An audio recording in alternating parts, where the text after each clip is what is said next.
তাকে ব্রেন দিয়েছেন এবং এই ব্রেনের বহু শক্তি দিয়েছেন। একটা কম্পিউটার যত ডাটা ইনফরমেশন যা কিছু সে তার ভেতরে আপনি রিজার্ভ করতে পারবেন, প্রিজার্ভ করতে পারবেন। আপনার ব্রেন তার থেকে লক্ষ গুণ বেশি রিজার্ভ করতে পারবে আপনার ব্রেন। কত শক্তি আল্লাহ মানুষকে দান করেছেন। সেই আল্লাহ রাব্বুল আলামিন তিনি বলছেন, আলাম ইয়াকুনু তুফাতাম মিন মানিজ্জিন ইউমনা সুম্মা কানা আলাকাতান ফাখালাকা ফাসাওয়া ফাজআলা মিনহু যাওজাইনি যাকারা ওয়াল উনসা। সে কি বীর্যরূপে এক বিন্দু নগণ্য পানি ছিল না, যা তার মায়ের জরায়ুতে নিক্ষিপ্ত হয়েছিল? অতঃপর তা মাংসে পিণ্ডে আমি পরিণত করলাম। তারপর আল্লাহ তাআলা তাকে সুন্দর দেহে পরিণত করলেন। এই সুন্দর সুসামঞ্জস্য সুঠাম দেহ মানুষ বানাইয়া সেই মানুষ মধ্য থেকে আল্লাহ তাআলা কি করলেন? ফাজআলা মিনহু যাওজাইনি যাকারা ওয়াল উনসা, দেহ বানালেন এবং এই মানুষ থেকে আল্লাহ দুইটা শ্রেণী তৈরি করলেন। একটা শ্রেণী হলো পুরুষ, আর একটা শ্রেণী কি আপনারা বলেন? একটা পুরুষ আর একটা কে বানালেন? বলেন জোরে, আল্লাহ তাআলা বানালেন। এই পৃথিবীর অর্ধেক জনশক্তি নারী। নারীদেরকে বাদ দিয়া পৃথিবী চলে না। সেই জন্য আমি গত পরশু 2 দিন ধরে বলেছিলাম যে আমি মহিলাদের ব্যাপারে কথা বলবো। খালাকাল ইনসান, আল্লাহ তাআলা মানুষ সৃষ্টি করেছেন। সেই মানুষকে আল্লাহ 2টা শ্রেণীতে ভাগ করেছেন। একটি শ্রেণী হচ্ছে পুরুষ, আর একটা শ্রেণী হচ্ছে নারী। এখন দেখেন কোরআন কি বলছে। আল্লাহ তাআলা বলছেন, ইন্নাদ দীনা ইনদাল্লাহিল ইসলাম। আমার কাছে কেবলমাত্র মনোনীত একটাই জীবন ব্যবস্থা, যার নাম, বলেন জোরে, আরো জোরে বলে, এটার নাম হলো ইসলাম। এই ইসলাম পৃথিবীর মানুষের সকল সমস্যার সমাধান পেশ করেছে। সুবহানাল্লাহ। এক শ্রেণীর বুদ্ধিজীবী, তথাকথিত বুদ্ধিজীবী, তারা বলেন যে ইসলাম নারীকে ঠকিয়েছে। ইসলাম নারীকে পর্দার নাম করে তাদেরকে গৃহকোণে আবদ্ধ করে তাদের অধিকার থেকে বঞ্চিত করেছে। এ কথা কি ঠিক? এ কথা কি ঠিক? মোটেই ঠিক নয়। বরং ইসলাম মানুষের বর্ণ বৈষম্য দূরীকরণ, শ্রমিকদের অধিকার, অমুসলিম নাগরিকদের অধিকার, নারী এবং পুরুষের সম অধিকার, এ সব কিছু ইসলামের কালজয়ী আদর্শ। ইসলাম নারীকে পুরুষের সমান করে দিয়েছে। মানুষ হিসাবে আল্লাহর কাছে মানুষ হিসাবে পুরুষ এবং নারী সমান অধিকার রাখে। আল্লাহ তাআলা বলছেন, খালাকাকুম মিন নাফসিন ওয়াহিদাতিন ওয়া খালাকা মিনহা যাওজাহা। তোমাদেরকে আল্লাহ তাআলা সৃষ্টি করেছেন এবং তোমাদের থেকে তোমাদের জোড়া স্ত্রীদেরকে আল্লাহ তাআলা সৃষ্টি করেছেন। 2-1টি ক্ষেত্র ছাড়া নারীরা আল্লাহর কাছে পুরুষের সমান, এতে কোনো পার্থক্য নাই। প্রিয় ভাই সব, যে যুগে নারীর কোনো মর্যাদা ছিল না, কোনো সম্মান ছিল না, মেয়ে হয়ে জন্মগ্রহণ করাই ছিল অপরাধ, সেই যুগে নারীর সম্মান দিয়েছে কে? সেই মধ্যযুগের কথাই চিন্তা করুন।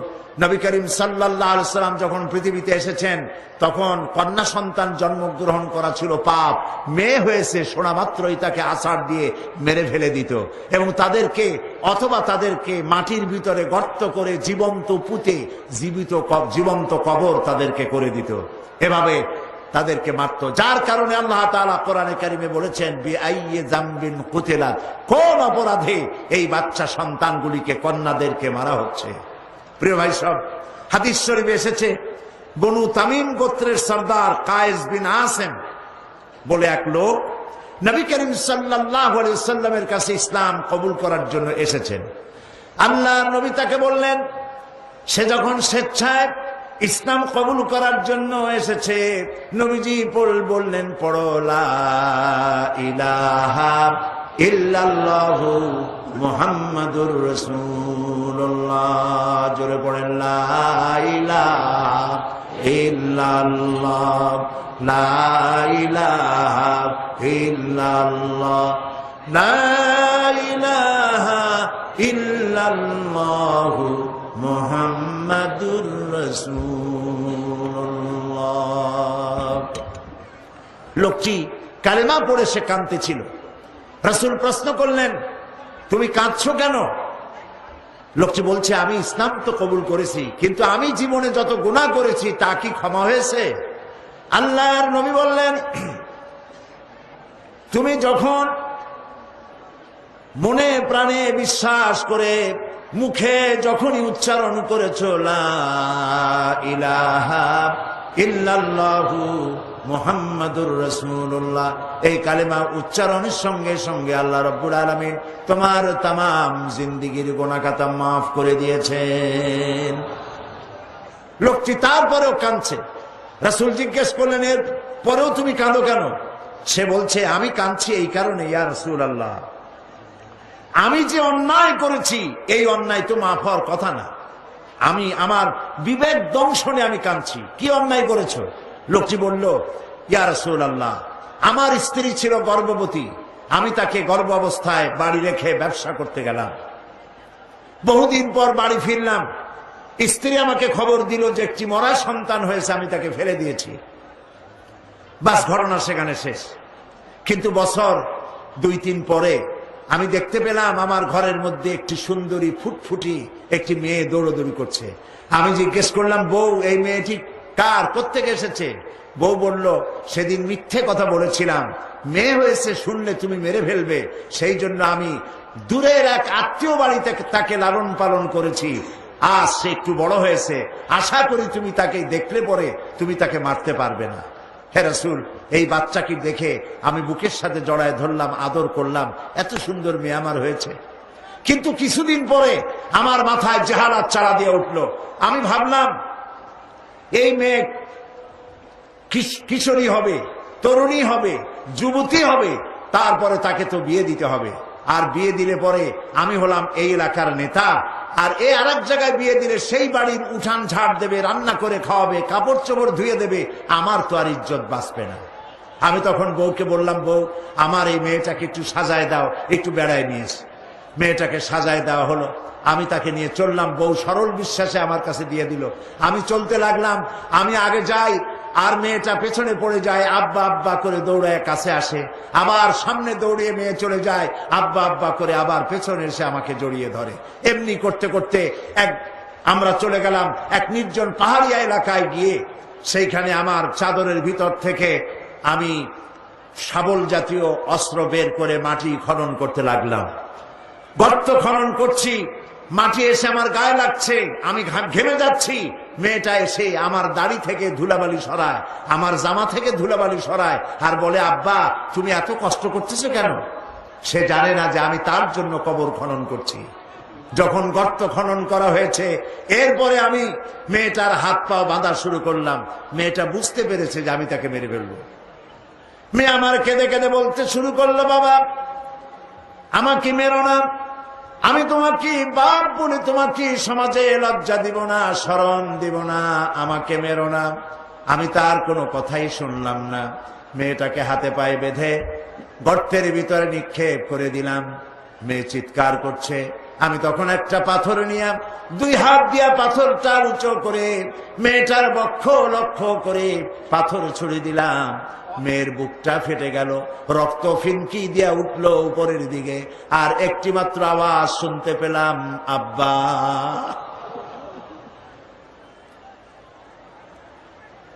হাদিস শরীফে লেখা হয়েছে, নবী করিম সাল্লাল্লাহু আলাইহি ওয়াসাল্লাম ঘটনা শুনতেছিলেন, আর নবীজির 2 চোখ থেকে পানি গড়িয়ে পড়তেছিল, দাড়ি ভিজে ভিজে পড়তেছিল।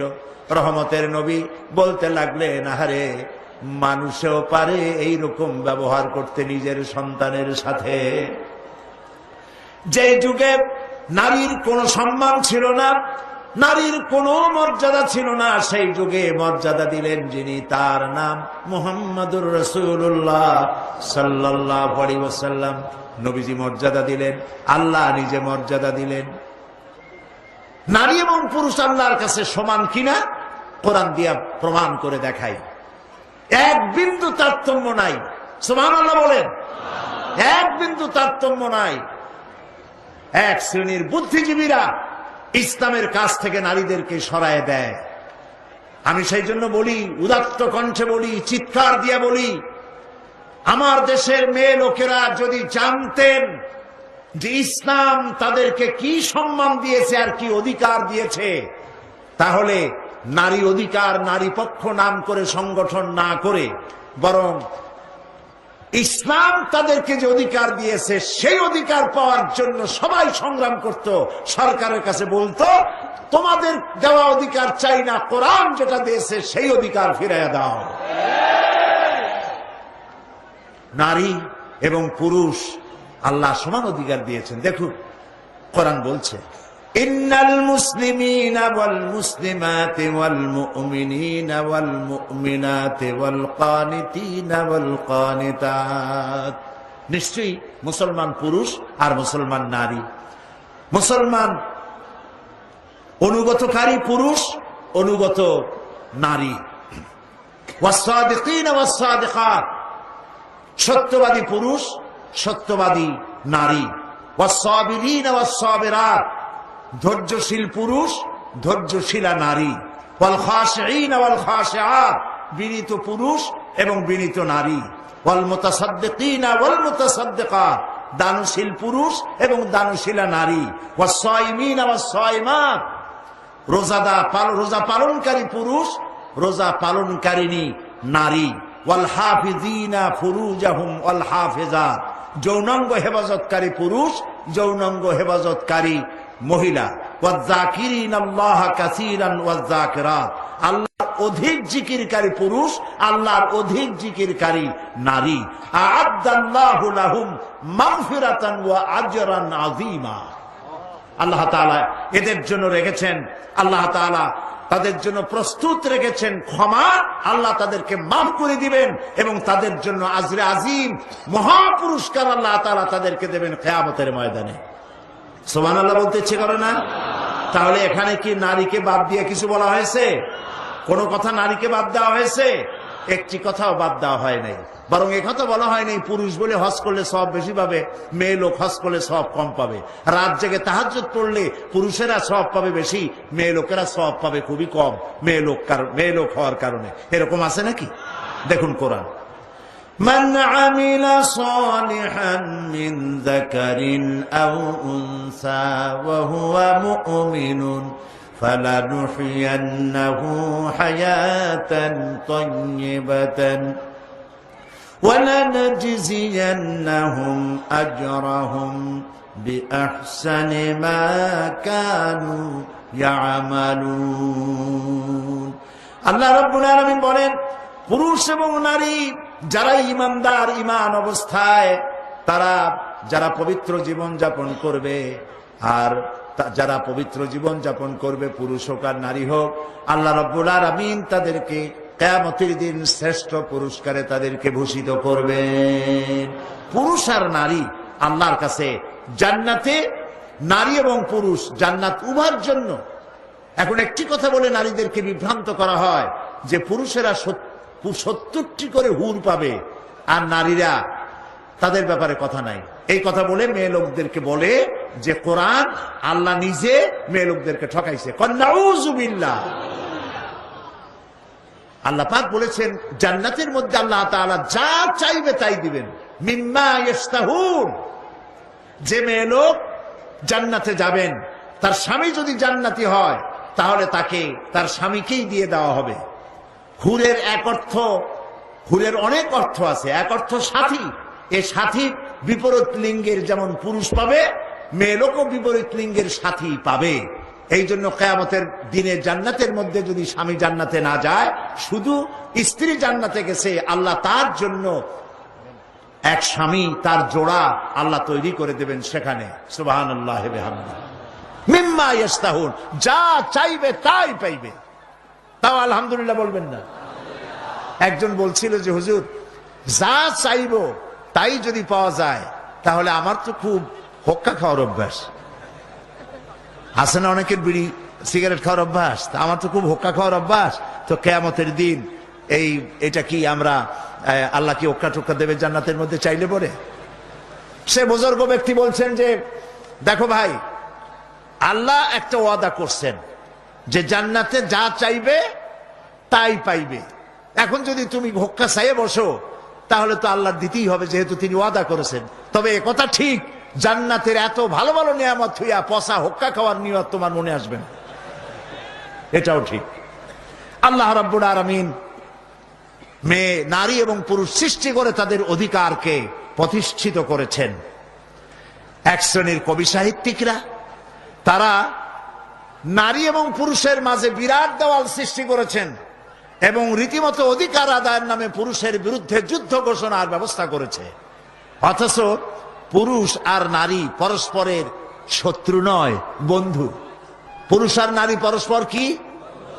পুরুষ আর নারী পরস্পর কি?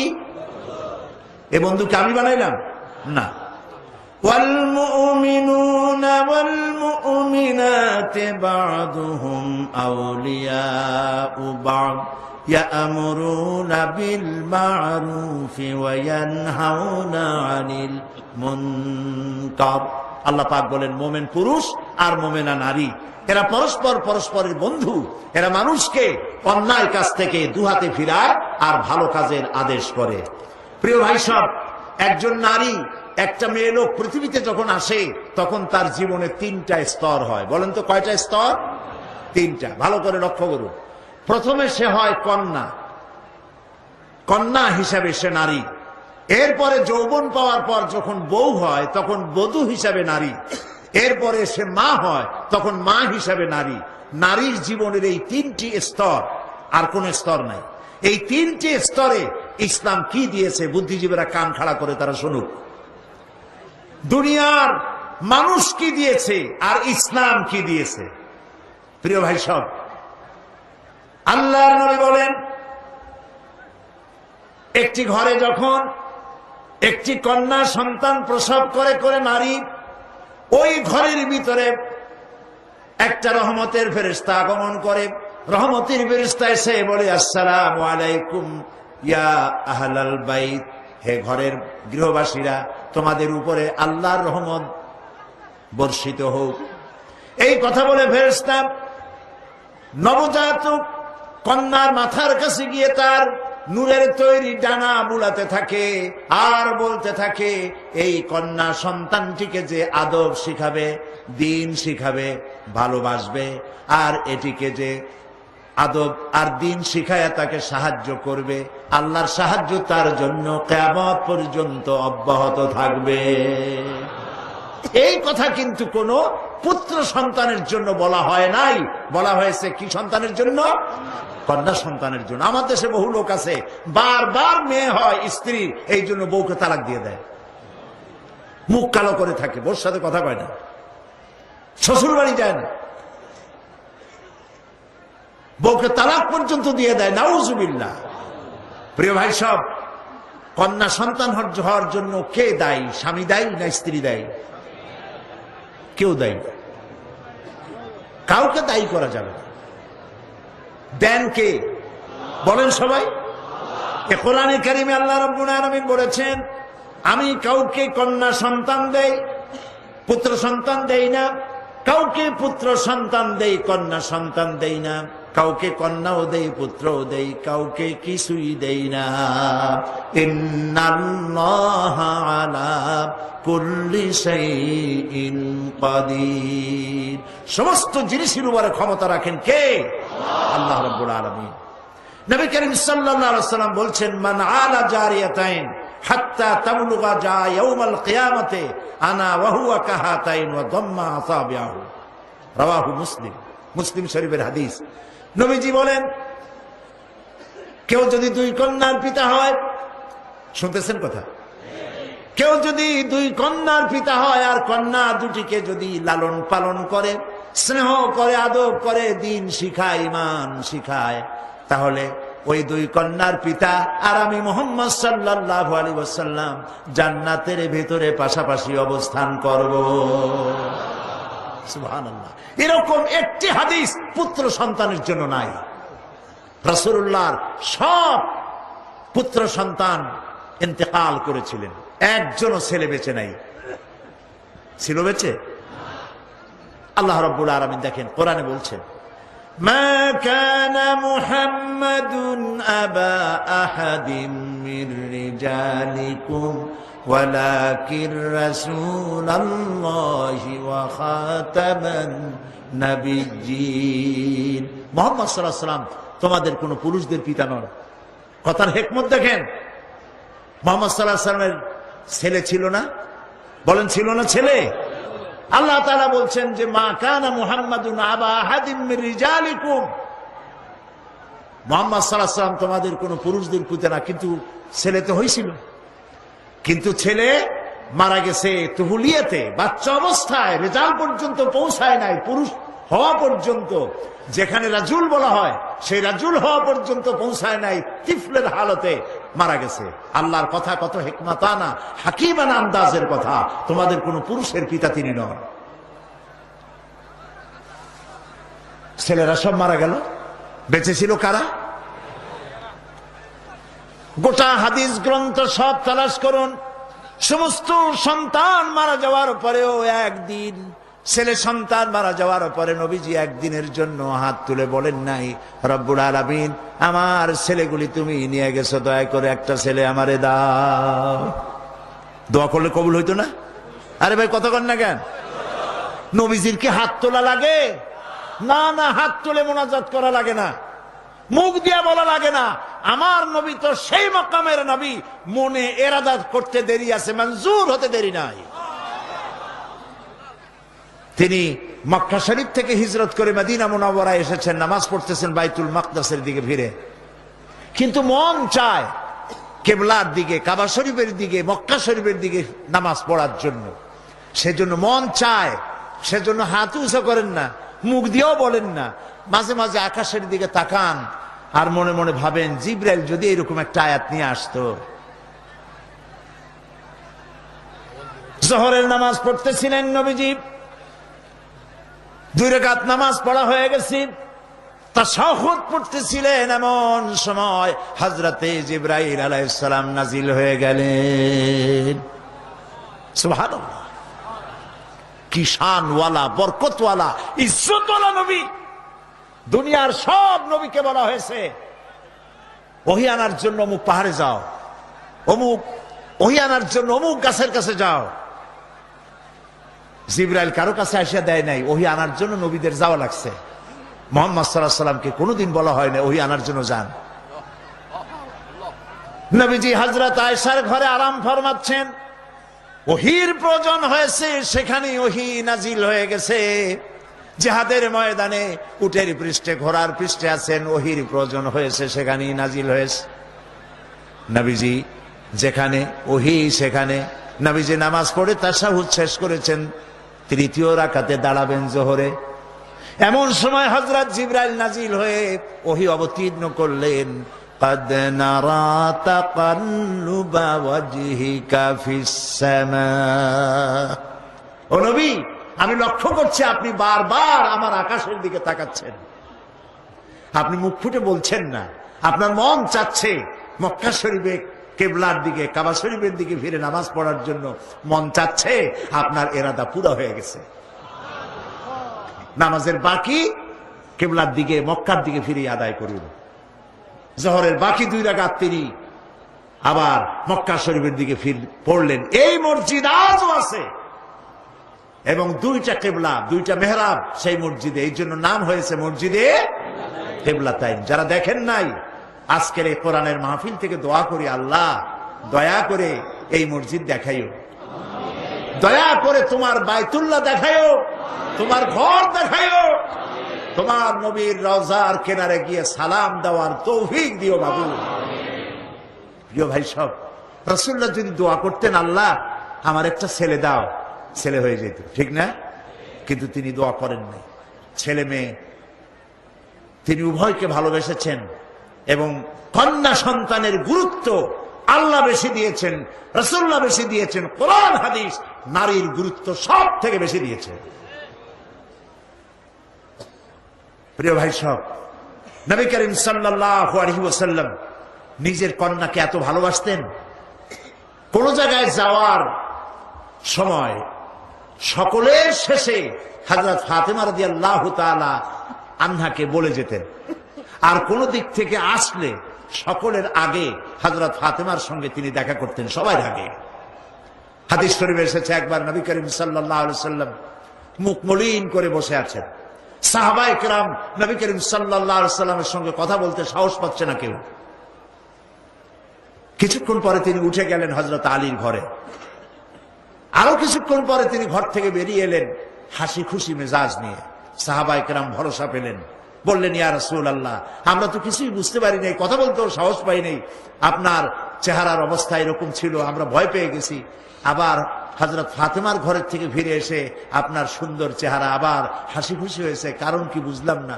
নবী করিম সাল্লাল্লাহু আলাইহি ওয়াসাল্লাম বলছেন, ওদের মধ্যে একটু মনোমালিন্য হচ্ছিল আর আমি খুব কষ্ট পাচ্ছিলাম। ওদের মধ্যে, বুঝতে পেরেছেন, হযরত ফাতেমা এবং আলীর মধ্যে। নবী করিম সাল্লাল্লাহু আলাইহি ওয়াসাল্লাম বলছেন, আমি ভিতরে গেলাম, দুজনকে মিটমাট করে দিয়ে আসলাম, এখন তারা হাসি খুশি, আমার তাই খুশি ফিরে আসছে। ফাতেমাকে আমি ভালোবাসি, ফাতেমা আমার কলিজার টুকরা, ফাতেমাকে যে কষ্ট দেয় সে মুহাম্মদ সাল্লাল্লাহু আলাইহি ওয়াসাল্লামকে কষ্ট দেয়।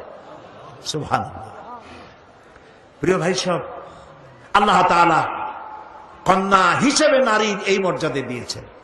এবার এই কন্যা আস্তে আস্তে বড় হয়ে বধূতে পরিণত হয়ে যায়, আর যখন বধূ হলো তখন আল্লাহ কি বলছেন দেখেন, ওয়ামিন আয়াতিহি আন খালাকা লাকুম মিন আনফুসিকুম আজওয়াজান লিতাসকুনু ইলাইহা ওয়া জাআলা বাইনাকুম মাওয়াদ্দাতান ওয়া রাহমা।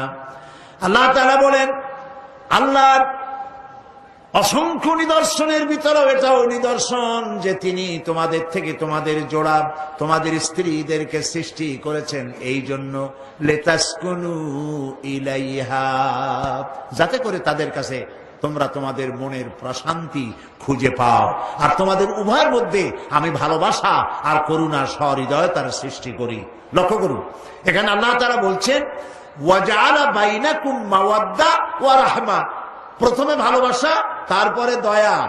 যখন এই ভালোবাসাটা আল্লাহ দিয়ে দিলেন, মনে করেন ছেলে হলো ঢাকার, মেয়ে হলো চট্টগ্রামের। চট্টগ্রামের মেয়ে শুটকি খুব পছন্দ করে, কিন্তু ঢাকার ছেলে শুটকি পছন্দ করে না। ঢাকার ছেলে বলে আমার কাপড় কোথায়, আর চিটাগাংয়ের মেয়ে বলে আর খড়-খড়। এটা সমস্যা হয়ে গেল না? কথা তো মিলল না, ভাষায় মিল নাই, কথায় মিল নাই, রুচিতে মিল নাই, ঘন্টায় ঘন্টায় মারামারি হওয়ার কথা, কিন্তু মারামারি হয় না। ওয়া জাআলা বাইনাকুম মাওয়াদ্দা, আল্লাহ বলেন আমি ভালোবাসা সৃষ্টি করে দিছি। সুবহানাল্লাহ, কইতে ইচ্ছে করে না? এই ভালোবাসা হয় বিশেষ এক উদ্দেশ্যকে কেন্দ্র করে, এই ভালোবাসার সৃষ্টি হয়। জীবনের যখন যৌবনে ভাটা পড়ে, ওয়া জাআলা বাইনাকুম মাওয়াদ্দাতান ওয়া রাহমা, যখন ওই যৌবন কালটা চলে গেল, তারপরে আল্লাহ তাআলা বলছেন আমি রহমত সৃষ্টি করি, স্বামী স্ত্রীর মধ্যে করুণা, দয়া, মহব্বত সৃষ্টি করি। বুড়ার কাছে তখন বুড়ি অত্যন্ত প্রিয় হয়ে যায়, আর বুড়ির কাছেও বুড়ো না হলে আর চলে না। আমাদের কবি আল মাহমুদ ভাই বোধহয় নিশ্চয়ই বুঝতে পারেন, মরিচ পাকলে নাকি জাল হয় বেশি। সুতরাং আল্লাহ রাব্বুল আলামিন বলছেন, ওয়া জাআলা বাইনাকুম মাওয়াদ্দাতান ওয়া রাহমা, আমি প্রথমে ভালোবাসার সৃষ্টি করি, পরে উভয়ের মধ্যে করুণা আর সহৃদয়তার সৃষ্টি করে দিই। বুড়া ছাড়া বুড়ি চলে না, বুড়ি ছাড়া বুড়া চলে না। কে করেন? আরে ভাই জোরে কর না, কে করেন? যালিকুমুল্লাহু রাব্বুকুম, এই হচ্ছে আমাদের আল্লাহ, ইনি হচ্ছেন রব। এবং এই স্ত্রী বানিয়ে দিলেন তোমার, কলেমাকে সাক্ষী রেখে স্ত্রী তোমার জন্য হালাল হয়ে গেল, পুরুষের জন্য হালাল হলো। এখন আল্লাহ বলছেন, হুন্না লিবাসুন লাকুম ওয়া আনতুম লিবাসুন লাহুন, তারা তোমাদের ভূষণ স্বরূপ, তোমরা তাদের ভূষণ স্বরূপ। স্ত্রী স্বামীর পোশাক স্বরূপ, স্বামী স্ত্রীর পোশাক স্বরূপ। লক্ষ্য করুন আল্লাহর কথার মধ্যে কত বিজ্ঞানসম্মত কথা। আগেই বলেন সুবহানাল্লাহ। পোশাক মানুষের কি করে? পোশাক মানুষের লজ্জাকে নিবারণ করে, পোশাক মানুষের শীত এবং গ্রীষ্ম থেকে শরীরকে হেফাজত করে, পোশাক মানুষের শরীরের আয়েবকে ঢেকে রাখে। পিঠে যদি এত বড় একটা দাগ থাকে, বুকে যদি দাগ থাকে, জামাটা পরলে পরে দাগ আর দেখা যায় না, ঠিক কিনা? ঠিক কিনা? তারপরে শীতের সময় কাপড় চোপড় পরলে ঠান্ডা থেকে বেঁচে গেলেন। এরপরে পোশাক আর শরীরের সাথে, পোশাক আর শরীর এর মধ্যে তফাৎ থাকে না, মিশে থাকে। তাই আল্লাহ রাব্বুল আলামিন বলছেন পুরুষ নারীর পোশাক, নারী পুরুষের পোশাক। অর্থাৎ নারী তার স্বামীর কোন বদনাম, তার পোশাক যেমন তার শরীরের আয়েবকে ঢাকে রাখে, স্ত্রী তেমন তার স্বামীর সমস্ত দোষকে গোপন করবে এবং নিজে ইসলাহ করার চেষ্টা করবে, তাকে ভালোবাসবে। আর স্বামীও স্ত্রীর সমস্ত আয়েবকে গোপন করবে, দোষ বলে বেড়াবে না, তাকে সম্মান করবে, তাকে মহব্বত করবে। প্রিয় ভাই সব, স্বামী স্ত্রীর মহব্বত এক বিশাল নিয়ামত, জান্নাতের নিয়ামত। হতে পারে আপনার ঘরের মধ্যে এসি আছে, ফ্রিজ আছে, রেফ্রিজারেটর আছে, আপনার ঘরের মধ্যে আধুনিক জীবন ধারণের সামগ্রী, সুখ সামগ্রী যা দরকার সব আছে, কিন্তু বউ দাজ্জাল মার্কা, বউ কথা শোনে না, অথবা স্বামী দাজ্জাল মার্কা, কথায় কথায় ঝগড়া করে। এই ঘরে কি শান্তি আছে? বলেন না শান্তি আছে? শান্তি নাই। এর থেকে বরং পাহাড়তলি রেল স্টেশনে বস্তিতে সারাদিন রিক্সা চালায়া রিক্সা চালক ঘরে গিয়ে ঢুকেছে,